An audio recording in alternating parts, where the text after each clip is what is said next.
আমাদের গ্রামে সাকিব ও তার বন্ধুরা পিকনিকের বাজার করে আসতে লেগে অ্যাক্সিডেন্ট করে মারা গেছে। কি বলো?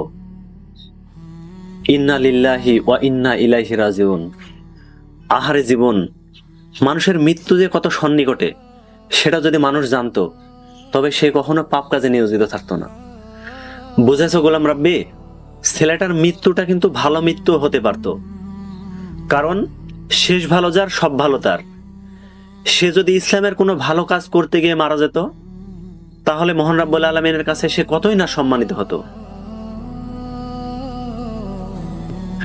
শোনো গোলাম রাব্বি, যতই কষ্ট হোক না কেন সবসময় মহান রাব্বুল আলামিনের পথে অটুট থাকার চেষ্টা করবা। আর সবাই যেটা করে সেটাই যদি হক হতো, সেটাই যদি সঠিক হতো, তাহলে মহান রাব্বুল আলামিন কুরআন নাজিল করতেন না।